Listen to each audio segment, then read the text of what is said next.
उकालोमा सामान्यतः हजुरको चाहिँ तीनवटा तरिकाबाट उठाउन सकिन्छ गाडीलाई। पहिलो तरिका भनेको हजुरको चाहिँ ह्यान्ड ब्रेक युज गरेर सकिन्छ। सेकेन्ड तरिका भनेको तपाईँको चाहिँ फुट ब्रेकले मात्रै गाडी उठाउन सकिन्छ। र अन्तिम तरिका अलिकति कष्ट हुन्छ, त्यो भनेको हजुरको चाहिँ एस्केलेटर र चाहिँ क्लचको चाहिँ ब्यालेन्सिङ मिलेर चाहिँ तपाईँले चाहिँ उकालोमा उठाउन सकिन्छ। जुन तरिका हजुरलाई सजिलो र सहज लाग्छ त्यही तरिका अपनाएर हजुरले ट्रायल पास गर्न मजाले सक्नुहुनेछ साथीहरू। हजुरले त्यो चाहिँ इन्स्ट्रक्सनको लागि अन्तिमसम्म भिडियोलाई चाहिँ स्किप नगरिकन हजुरले चाहिँ हेर्नु होला। यसले पक्कै पनि हजुरको चाहिँ उकालोको उठाउने समस्या छ भने पक्कै पनि हजुरले यसले चाहिँ केही समाधान र हजुरलाई चाहिँ सपोर्ट सहयोग गर्नेछ। बाँकी चाहिँ भिडियोमा यहाँहरूलाई चाहिँ जानकारी गराउनेछु, हेर्नुहोस् है त। हामीले सबैभन्दा पहिलो तरिका अपनाउँदैछौँ, जुन हामीले ह्यान्ड ब्रेक तानेर यसरी गाडीमा हामी उकालो ठ्याक्कै सेन्टरमा ल्यायौँ अगाडि है। सेन्टरमा लिइसकेपछि तपाईँको चाहिँ पहिलो कुरो के गर्यो, फुल क्लच लियो अनि हजुरको चाहिँ ब्रेक प्रेस गरिरहेछ, फुट ब्रेक। अब हाम्रो पहिलो स्टेपलाई के गर्नु पर्यो, हामीले ह्यान्ड ब्रेक तान्नु पऱ्यो। यसरी बिस्तारै बिस्तारै तान्दै गर्दा हजुरको चाहिँ लक लाग्दै गर्दै आएको छ। लक लागिसकेपछि हाम्रो गाडीले लक लाग्यो लागेन, गाडी अड्ड्यो कि नै भनेर चाहिँ चेक गर्नलाई हामीले फुट ब्रेकलाई बिस्तारै छोड्नु पर्ने हुन्छ। बिस्तारै छोड्दै गर्दा हजुरको गाडी पछाडि लच्किएन भने बुझ्नुहोस् कि कम्प्लिटली ह्यान्ड ब्रेक लागेको छ भन्ने कुरा त्यहाँबाट बुझिन्छ। यो मैले बिस्तारै छोड्दै गएँ, अनि फेरि चलाउँछु है। फुट ब्रेक हेर्नुहोस्, फुट ब्रेक फेरि चाहिँ गाडी अड्डिरहेको छ मजाले, हेर्नुहोस् उकालोमा। अब हामीले चाहिँ अब प्रोसेस गर्नु पऱ्यो गाडी अगाडि बढाउनको लागि। त्यसको लागि हामीले के गर्नु पऱ्यो, पहिला चाहिँ हल्का एक्सलेटर गर्नु पऱ्यो। मैले हल्का एक्सलेटर गरेँ। अब सेकेन्ड स्टेपमा हामीले चाहिँ क्लचलाई मिलाउनु पर्ने हुन्छ। क्लचलाई मैले बिस्तारै छोड्दै गएँ।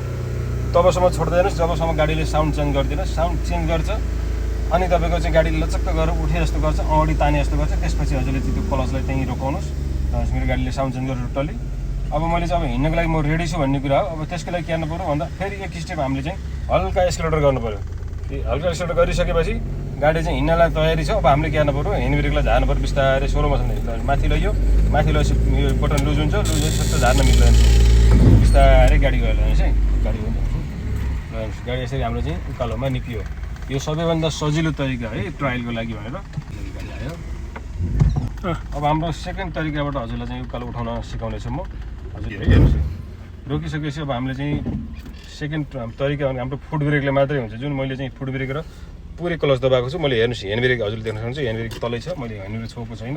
हजुरले मेरो हात यहीँ देख्न सक्नुहुन्छ। बिना ह्यान्ड ब्रेक हजुरको गाडी चाहिँ छ। अब कसरी रोक्छ त भन्दा अब के गर्ने, त्यसलाई प्रोसेस भन्दाखेरि हामीले चाहिँ ब्रेकमा खुट्टो राखिरहने यथावतै र सँगसँगै खुट्टालाई यसो टेढो गराएर यसलाई चाहिँ कैँची पनि भनिन्छ सामान्यतः नेपाली भाषामा। कैँची स्टाइलले गाडी उठाउने भने यो स्टाइललाई भनिन्छ। मैले हजुरलाई यहाँ हल्का के हल्का रेस्ट दिन गएँ है। हजुरको हल्का एक्सलेटर गर्नु गएँ। गाडी एक्सलेटर गरिसक्यो, गाडीले आवाज दिइसक्यो, यतिमा होल्ड गर्नुहोस् अनि हामी बिस्तारै क्लच छोडिन्छ लानुहोस् है। क्लच छोड्दै छोड्दै गयो। गाडीले फेरि पनि गाडीले साउन्ड चेन्ज गर्छ अनि गाडी लचक्क उठे जस्तो गर्छ लानुहोस्। मेरो गाडीले साउन्ड चेन्ज गरिसक्यो। अब यसपछि मेरो गाडी हिँड्नलाई रेडी छ भन्ने कुरा बुझिन्छ। अब लास्ट स्टेप के गर्न पऱ्यो भन्नुहुन्छ भने हजुरको अब हल्का एक्सलेटर गरेपछि अनि ब्रेक पनि सँगै छोड्ने है। ल हल्का एक्सलेटर गरेँ मैले, ब्रेक पनि सँगसँगै छोडेछु लानुहोस्। यस्तै गाडी उठेर मजाले हाल्नुहोस्। ल गाडी यसरी हजुरले सेकेन्ड स्टेप पनि यसरी गयो लानुहोस् है। ल साथीहरू, हामीले चाहिँ पहिलो र दोस्रो स्टेप चाहिँ तरिका सिकिसक्यो। अब हजुरको अन्तिम स्टेप छ जुन अलिकति गाह्रो पनि छ। अलिकति हजुर एक्सपिरियन्स भइसकेपछि त्यो स्टेप सक्नुहुन्छ, तथापि हजुरले पनि युज गर्न सक्नुहुन्छ। गाडी गइसकेपछि अब हामीले चाहिँ के गरिन्छ त भन्नुहुन्छ लानुहोस् है। लानुहोस् अब गाडी गयो, हामीले अब गाडी रोक्यो हेर्नुहोस् है। र गाडी रोकेको छ, क्लच र एक्सलेटर मैले ब्यालेन्स बनाएको छु। ल मैले ब्रेक लिएँ छैन हेर्नुहोस् है। मैले ब्रेक लिएको छैन, एक्सलेटर क्लचमा दबाएको छु मैले लानुहोस् है। गाडी अड्डिरहेको छ यहाँ, अड्डिरहेको देख्नुभयो। अब मैले हिँड्नलाई के गर्नु पऱ्यो, बिस्तारै क्लच छोड्नु पऱ्यो लानुहोस् है। गाडी हिँड्यो मजाले हुन्छ।